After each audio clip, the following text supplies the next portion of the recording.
Hey, Rob. Hey, Roger. So I have no idea. Let's see. It says live on YouTube. It's streaming. Okay. I can First see for it. first for everything. It's hilarious. I can see it separately on YouTube, but it's a delay. So for those who are listening, we're testing something new today, but I hope it's valuable. So I have no idea. Let's see. It says live on YouTube. It's streaming. All right. Let's mute There's that. the lag. Okay. So I just muted that. Yeah, it's kind of weird. I'm watching two screens. Excellent. Well, let's dig in. The reason I'm going to first start to a share screen. This is the first time we're doing this. Today we're discussing the virus mutation D614G. How's that for a mouthful? I could barely say it. I had to read it. I'm sure Roger will correct me if I get it wrong. And let me just pull up something. The reason that I've got Roger kind of his way of intro on here. And are we able to see my screen, Roger? Can you see my email? Yes, I can. Cool. The reason I wanted to get Roger on is, first off, I'm someone who knows almost nothing about COVID. Roger's the most focused guy on COVID that I know. He sends this regular email out. I just thought I'd show you a real quick look at some of the charts and data he's doing. And how often do you send this out, Roger? Weekly. Weekly. So he's got so much data that, I don't have the time even usually to go through it all, but I love his updates and I always get some value out of it. And this guy's been really focused on it. So I always like to never claim that someone's the smartest person on something, but I know Roger's one of the most focused people on this topic. So hopefully he's got some stuff that's of value to you today. And let's, as we do this, let's see what's next. I'm going to stop sharing my screen. Now we can leave it up there. All right, forgot how to stop sharing on my screen. How's that? It's hilarious. Well, we'll keep it up there for now. Does it show me too, Roger, or just my screen? It's showing your screen. Okay, there we go. I just stopped. There you go. You're back. You're back. All right, let's do this. So let's dig in here. The virus mutation D614G. What is this thing? Yeah, so I'll step back a moment, just the kind of how I began with this, then I'll jump into the science that kind of supports, what happened and what it is. So I got started with this. I was following this relatively closely in February and very heavily starting in March. I've been looking each day at state to state and country to country figures, amassing the data to provide the weekly distributions I send on out. And even by mid-March, late March, when you looked at the situation as it happened in places throughout Asia and in Washington, which is kind of the early place we saw it here in the US. And then when you looked at what was happening in Europe, it was clear to me in the data something was different. Didn't quite know what at the moment, but the behavior seemed different. And ultimately, as I've continued to watch it and study kind of the science that's now unfolding to support it, the D614G mutation or variant, as it may be, is in some sense maybe kind of ultimately what happened. And if true, and if the science shows this, it could actually be somewhat positive. I'm not going to say very positive because we're still obviously in the face of a pandemic here, but it could ultimately be changing the behavior of the virus such that it's more super flu by nature than what we saw in March and April. And again, I don't want to underscore the loss of lives related to this. We last week eclipsed 116,000 deaths, known deaths related to COVID in the US.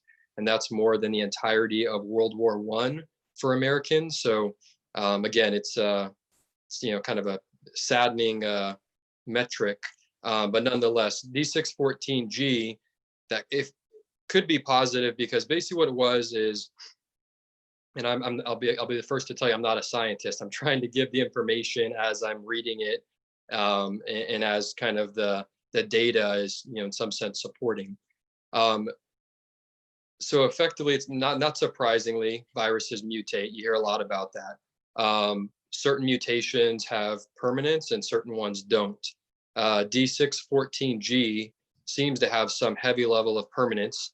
And to put numbers behind that, there's a database where scientists can submit genetic samples of the virus for their signature, if you may, right? They each have a little bit, they're all largely the same, but there's oddities in each of them. And this particular mutation, in February, none of the database's samples registered this mutation.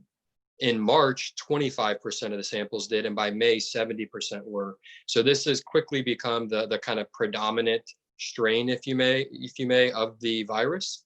And When you ultimately, say predominant, by the way, sorry to interrupt, but when you say predominant, what percentage do you think have this? well, 70% of the samples submitted throughout May registered this mutation. So it went from 3 months prior in February, not even being on the radar, to being modestly on the radar in March at a quarter of the samples, to being, 70% of the samples in May. And we're now in June. It could very well be 80, 90%. We don't quite know yet. And, but interestingly, you asked what it is. Let me tell you what it did, first of all, why that why that matters, and then what the data is suggesting to behind that. So D614G, as I understand, there were like SARS, for instance, had the coronavirus gets its name from the crown atop the virus. And as I understand, the SARS, like the crown, is kind of three components, if you may. COVID, it was largely two, and then with the D614G mutation, it strengthened the function, the stability, I should say, of those two, so that they didn't shed as often, and it provided a lot more density or number of functional protein spikes atop the virus. And so you can imagine a ball with little, say, toothpicks standing out of it, right? Let's say, just for visual purposes. This mutation gives 4 to 5 times as many toothpicks atop the ball, which are more opportunities to prick you. And in this case, prick is infectiousness. And so, not surprisingly, the virus then becomes far more infectious, which is bad in a vacuum.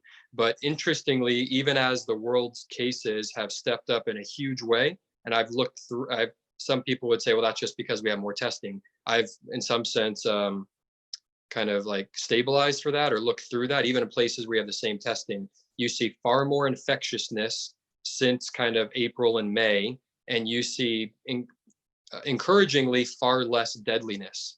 Again, it could just be there's a lag between the period of time of infectiousness and deadliness, but there's no two ways around the fact. And you look at how much cases are beginning to increase once again here in this country, yet hospitalization rates and deaths continue to march lower. Those two stand in stark divide. And again, increased positives are bad, but as long as we can keep, our communities out of the hospital and out of cemeteries, I think I said long ago, people can live with getting sick. They can't live with dying. And so if this I love that quote, by the way. People can live with getting sick. They can't live with dying. I'm a big baseball history buff, and a few people have commented that sounds like something Yogi Berra might have said. So, but yeah, it's, again, I'm not trying to underscore the loss of life, but take, for instance, this was a few days ago, and they're probably, the cases are certainly up since, but Arizona's cases between April 19th and June 19th, that 2-month span, the 7-day average, moving average for new cases in Arizona was up 9-fold. During that same time, hospitalizations were up 164%. So not that 164% isn't bad, but it's not the 9-fold increase that we saw on cases. California, more locally, I'll give that by example, in that same 2-month period, kind of, April 19th to June 19th, 7-day moving average on cases was up nearly 3-fold. Hospitalizations were actually down 3%. So again, we, for whatever reason, in media and just in people, cases are the easy thing we hear about, we talk about. That's the first derivative metric. It's the least valuable one because there's so many reasons that could go up and down. More testing, less testing, delays in testing, The share of asymptomatics versus people actually showing symptoms, so many things. The thing that isn't as easily faked, because you don't just go into a hospital for no odd reason, and you certainly aren't hospitalized unless you need it, are hospitalizations, right? That's a more true number. And even more true than that is deaths, because that's as unequivocal as it gets, and it's the worst outcome, and it's the one we're all most concerned with avoiding. That's the one that scares people most. That's the one that affects psychology and confidence and consumer behavior. So the science hasn't proven this is quite less deadly yet. We don't know that. But if you look at the rapid increases in new cases throughout the world, and once again here in the US recently, set that beside hospitalization rates and deaths, there is something encouraging there that I don't think we're talking about quite enough within our communities and in the media. We talk about cases because they're big numbers, 20, 30 plus thousand a day. They sound big. And as Americans, we like big numbers, right? There's a reason we like football and like, home runs, but, we're a little more tepid on soccer, unfortunately. So we talk about the things that kind of jar people, and if it leads, it bleeds. But I want to focus the conversation more on the stuff that matters more, that is actually quite encouraging, while not trying to take away from the bigger challenge at hand. And when we talk about cases increasing in the U.S., I want to highlight something, because this was a bit jarring as I learned it. There are major countries throughout Europe: Germany, Italy, Spain, France. Their 7-day moving averages on cases are down on average almost 95% since their peaks. We were at one point a few weeks ago down about a third on ours. With the recent case increase, it's now only about a 20% increase. So I feel as though, call it a second wave or peak or whatever you may, that's just semantics, in my opinion.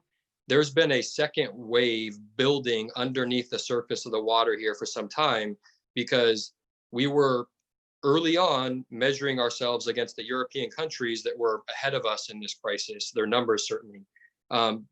Yet, for whatever reason, we've stopped looking at how well they're doing relative to us, and we've stopped, only recently as we've gone from like 20,000-ish a day up to 30, if people said, oh, the cases are increasing. No, the fact that we were at 20,000 that long after our peak suggested that this was building and kind of simmering within our communities. And that's important, because you have a stove, you have two pots of water here. Both were boiling at one point. The other is now back to room temperature. Ours is still very much simmering. So when and if we get a real reemergence in the fall, or you get it in conjunction with the flu season, we're going to boil over far more quickly. So that's why. That's a good segue. Let's touch on, at least you were the first person to share with me, alert me to the fact that there are at least 2 strains, right, of COVID. There's the New York strain and the Washington strain here in the US. And, can you share a little bit more about that? The difference, New York strains from Italy, Europe, etc., right? Yeah, and they're the Washington one's from China. So certainly. we got that right? Those are They're two main multiple strains.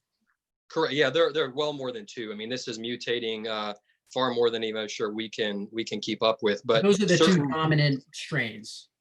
Correct. So yes, I believed back in March that what had been witnessed in Asia and what was being witnessed at the time in Europe were distinctly different behavior. Something had changed in the virus to create that, how different the numbers were ultimately looking, even after you look through like other factors, if you may.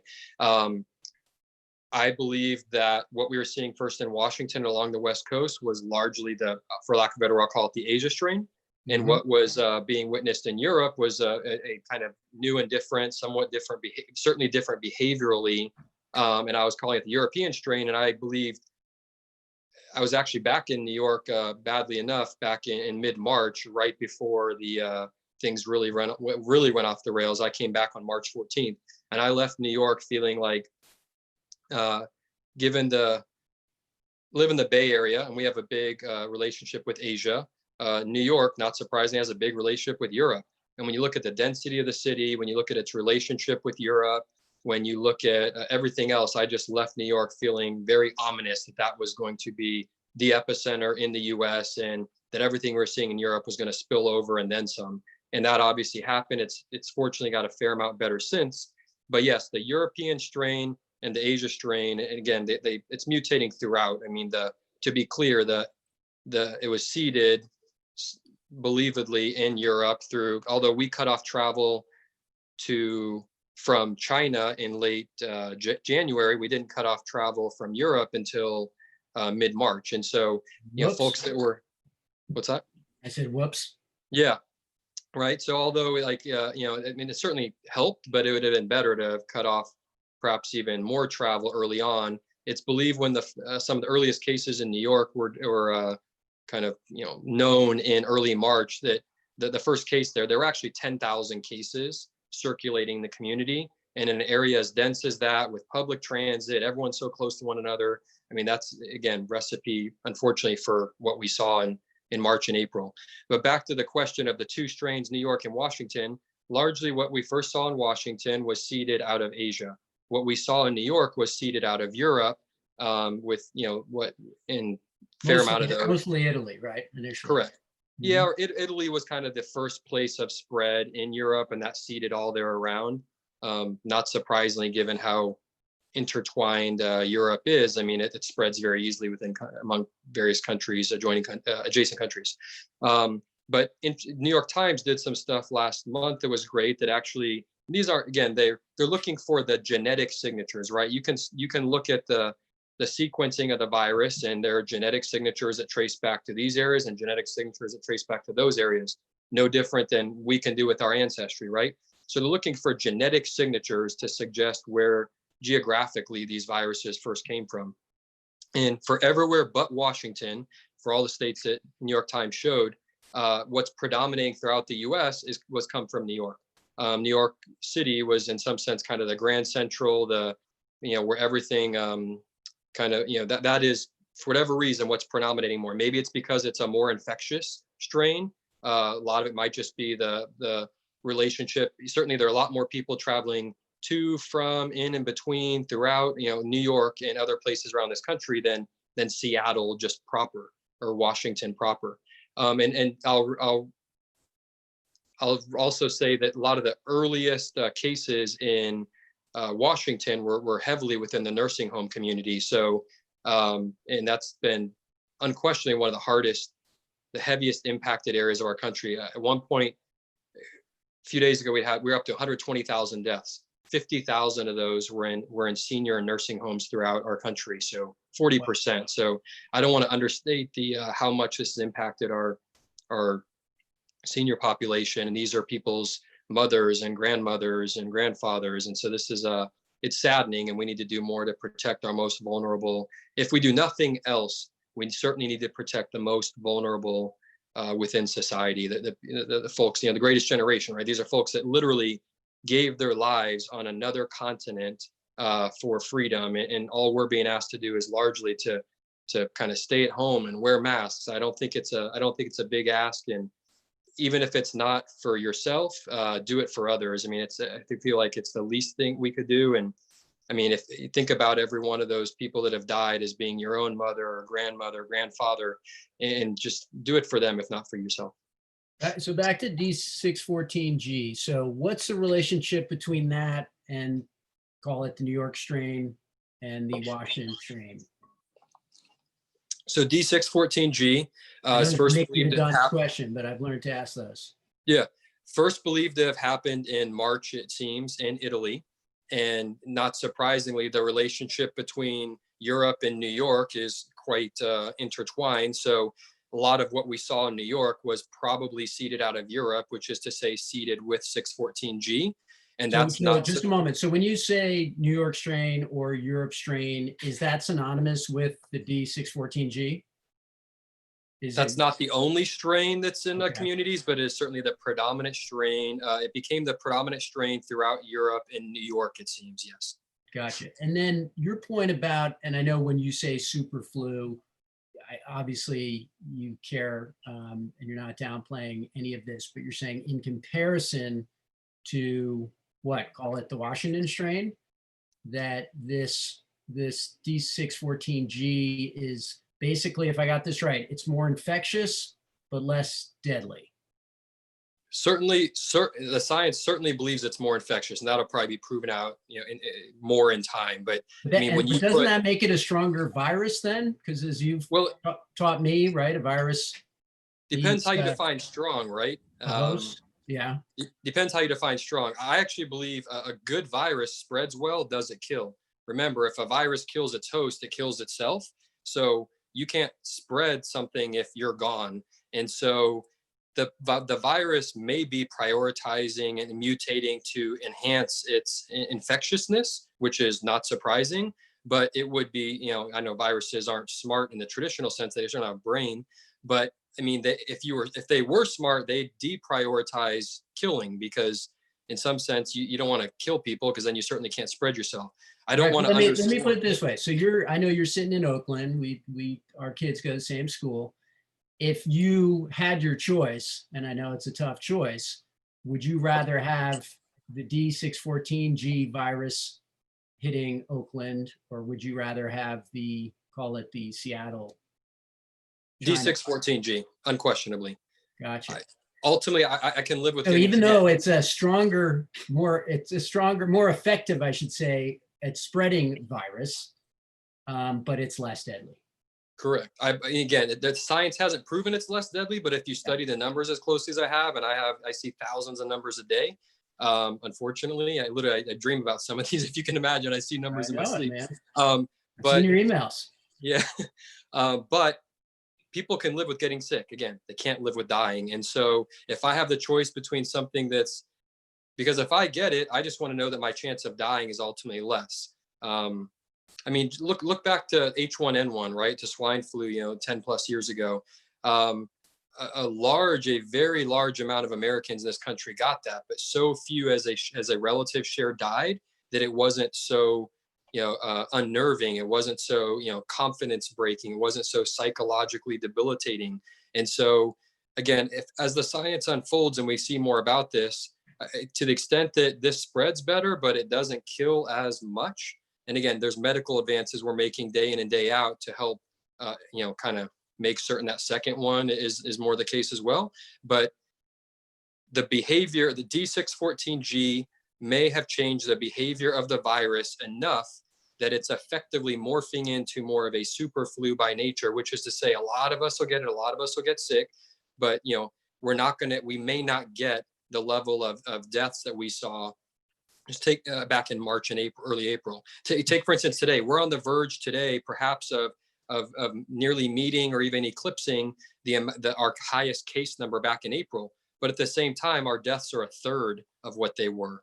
And so I think that's what people really care about. And I want to try and help reorient and shift the conversation away from cases and towards more of the hospitalizations and deaths, to the extent that helps confidence. Now, I don't want people to get complacent.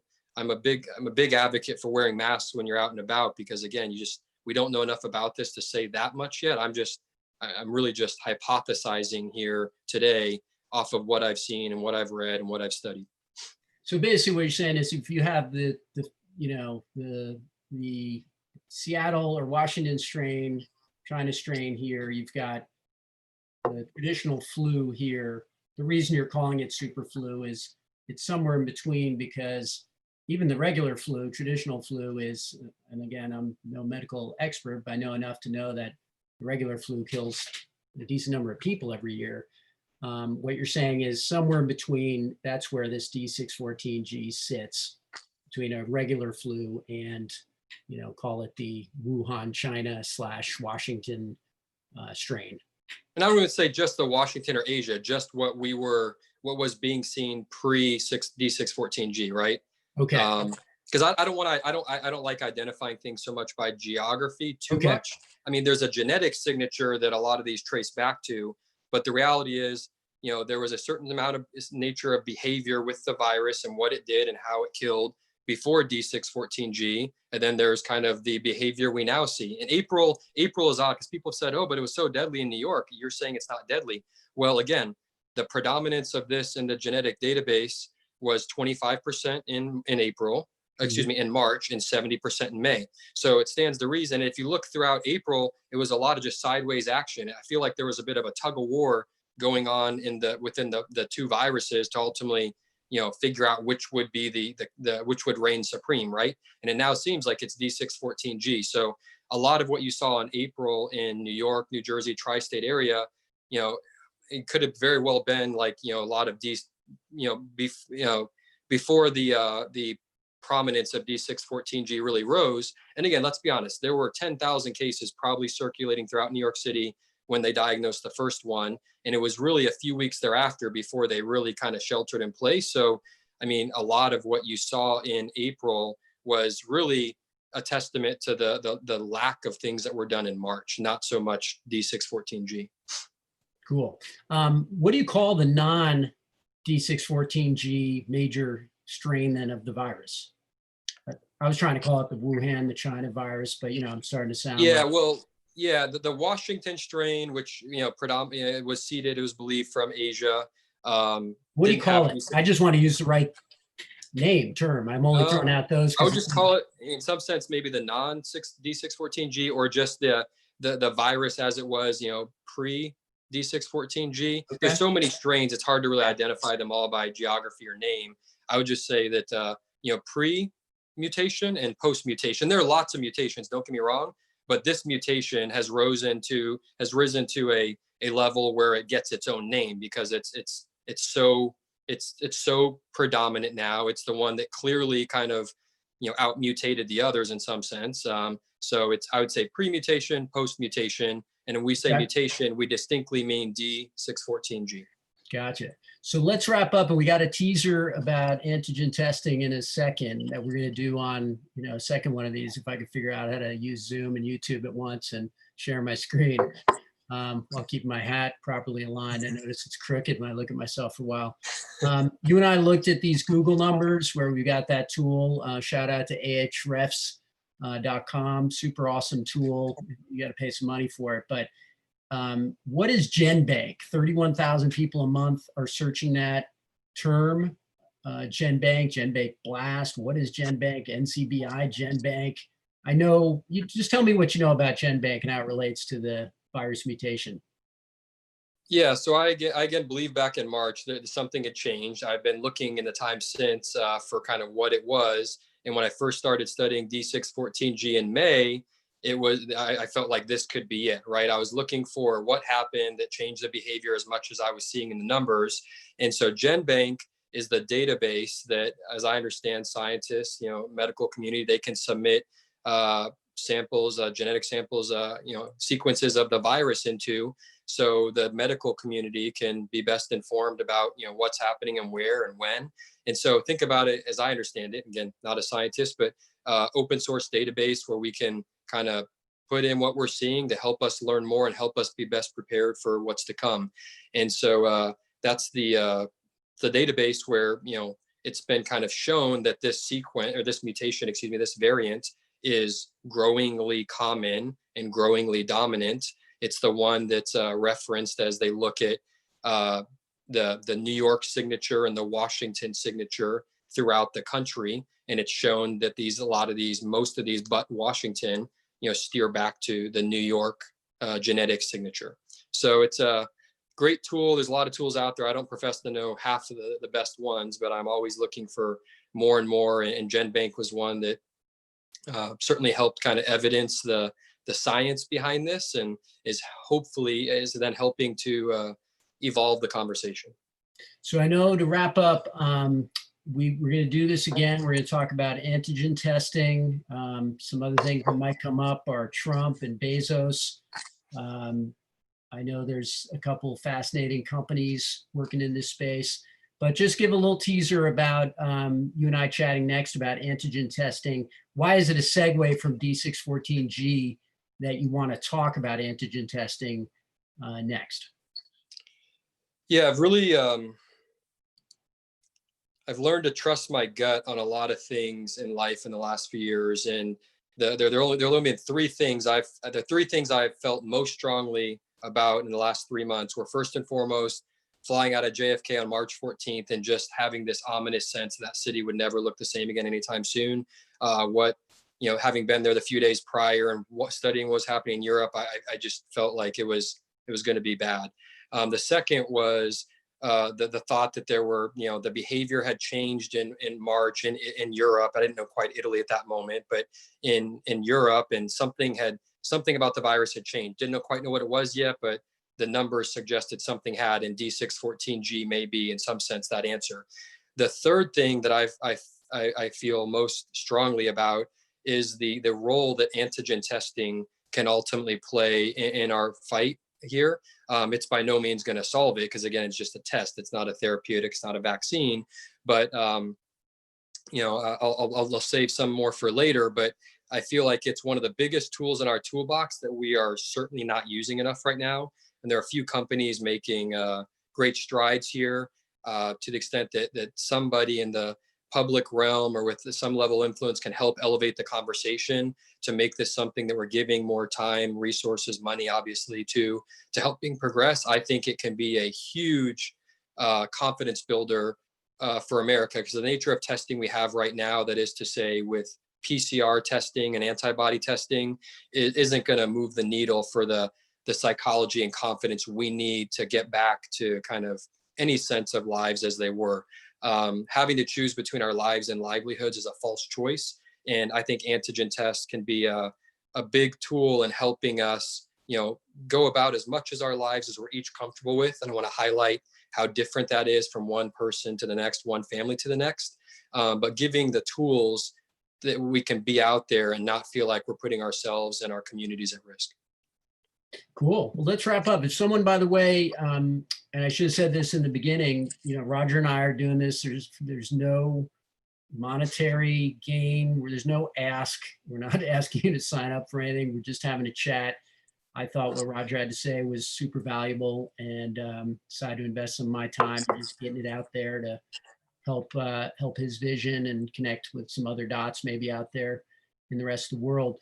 But Roger, you and I didn't even talk about this, but if someone wanted to get, for instance, your charts and your email, reach out to you personally, how do they do that?